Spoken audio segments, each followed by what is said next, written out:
It's February 2036. Bethesda have been busy. They've released 7 more versions of Skyrim, Starfield 3, and Lusty are going. There is no sign of the promised Elder Scrolls 6. In fact, it has never been touched on since the days of 2018. You'd think that many fans have been left wondering what really went on, wondering where the anticipated Elder Scrolls 6 is, but that's not quite the case. We are all just excited for the 15th release of Skyrim, and we just do what we are told by Todd Howard. That right there, everybody, is the confirmed future for the Elder Scrolls 6. It's just not going to be coming out. Back in June 2018, Bethesda pulled off what might have been the greatest tease in gaming history, and not in a good way. They announced the Elder Scrolls 6 with all the pomp and circumstance at E3, only to give us a 30-second video that was more of a logo reveal than anything else. Now, here we are in February 2025, and that teaser has turned into a never-ending tease, a symbol of Bethesda's mismanagement and, let's be frank, disrespect towards their fanbase. It isn't just about waiting, it's about how they've strung us along. Year after year, we've seen Bethesda at events, with fans hoping for even a crumb of new information regarding the Elder Scrolls 6, only to be met with silence or vague reassurances. It's like they've forgotten that the teaser was supposed to be the beginning of a conversation, not the entirety of it. The teaser wasn't just a promise, it was a marketing ploy, a way to keep Elder Scrolls' name in the headlines without having to deliver anything substantial. It was about maintaining relevance, using the legacy of Skyrim to distract the other less successful ventures like Fallout 76, and also to work for Microsoft. But the harsh reality is that this tactic has backfired. And that's what today's video is about. Since all of you guys love Elder Scrolls 6 videos and just Bethesda videos in general, I thought I'd make another one. Wow, what a surprise. If you are new to the channel and do enjoy the videos, please do consider subscribing. It is a massive help towards our goal of world domination. But other than that, let's get into the harsh reality of the Elder Scrolls 6.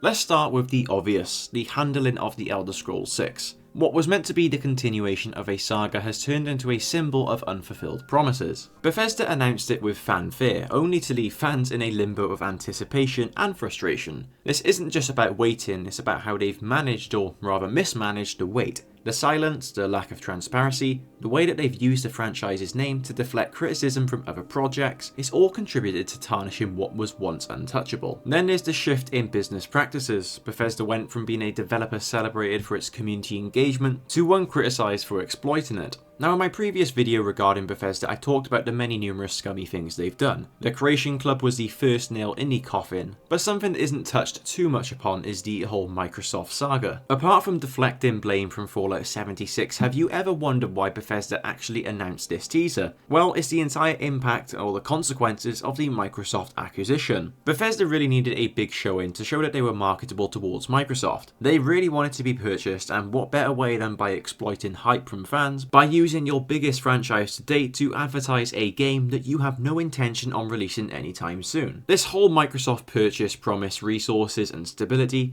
but it also brought fears of further commercialization, of Bethesda becoming just another cog in a larger corporate machine where the focus might shift from crafting unique worlds to ensuring profitability. Now, something that many corporate companies do is not care about their fans, if corporate companies have fans, but you get what I mean, care about their customers. And Bethesda truly made their own bed when they went ahead and exploited their fans, something very corporate-y. But there are so many other factors to this sort of downfall of Bethesda. The fact that Bethesda just cannot compete with competitors right now. They are way behind on a technological aspect of actually creating quality games. As well as that, from an emotional aspect, fans have grown up with the Elder Scrolls, finding adventure and community within its worlds. To see that legacy questioned, to watch as excitement turns to criticism, is quite heartbreaking. Bethesda has gone from being a name synonymous with gaming joy to one where fans approach with caution, if not outright skepticism. Bethesda's legacy with the Elder Scrolls isn't just tarnished, it's at risk of being lost to the annals of gaming history as a tale of the past. They've taken what was once a beacon of creativity and turned it into a cautionary tale about the consequences of prioritizing profits over passion. As we wait for the Elder Scrolls 6, the question isn't just when it will arrive, but whether it can ever restore the shine to Bethesda's tarnished legacy.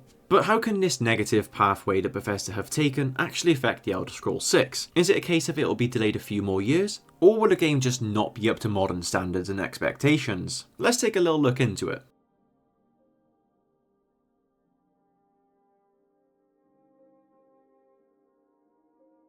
Since Bethesda's acquisition by Microsoft in 2021, there's been a noticeable shift in focus. The drive to leverage Bethesda's franchises for broader corporate goals like bolstering Game Pass subscriptions has become evident. The emphasis on making games compatible with Game Pass, sometimes at the expense of unique standalone features or content, is in an ability to retain and attract subscribers rather than in its in-strict quality or innovation. We saw that Starfield went onto Game Pass, something a bit foreign nowadays. Well, I suppose it's not anymore because you see everything on Game Pass. However, it's pretty unusual for a brand new release to go straight onto Game Pass, especially from a well-established company like Bethesda. Now, the worrying thing about this is that it could become the new norm for Bethesda, especially under Microsoft. It could be a case of Bethesda are now shifting their new releases straight to Game Pass for Microsoft's profit. It depends what kind of outlook Microsoft have on this release. If they charge $70 or £70 for the Elder Scrolls 6, are they going to make more money selling the copy alone on its own, or by getting someone to sign up for Game Pass and maybe accidentally letting the subscription run a few months? For me, the Game Pass Ultimate is £15 per month. Imagine if that person who buys a Game Pass subscription enjoys the features and qualities of it. In the long run, Microsoft will make more money from that, which is another marketing ploy in their books. Now, to get to my point, you may be thinking, well, that's great for Microsoft and it's great for us. I only have to pay 1 month's worth of Game Pass subscription to play the Elder Scrolls 6, rather than buy a one-time purchase for £70 or dollars. Now, that sounds great, but do you seriously think that if a game is going straight to Game Pass, it's going to be of significant great quality? The same quality that a game like GTA 6 would be. Imagine if GTA 6 was to go straight to Game Pass. Would you not have any concerns whatsoever? Great games do not go to Game Pass, and if you have a great game, you are always going to make more money by selling it as an individual unit rather than putting it on a monthly subscription. The fact that Microsoft and Bethesda are collaborating, and a new way of going forward seems to be by putting Bethesda games on Game Pass,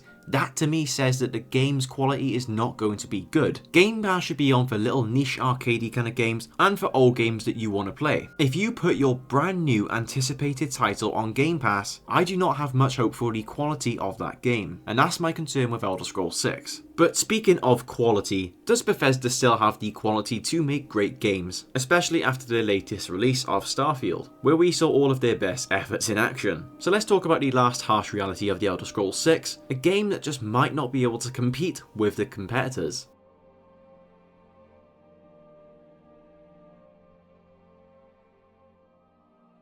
We are looking at a gaming landscape where Bethesda's challenges for delivering modern quality games are more apparent than ever, focusing on how Starfield has set a worrying standard for what we may expect for the Elder Scrolls 6. Let's take a little look into this. Starfield aimed to be Bethesda's grand leap into space, but instead landed with a thud of performance issues.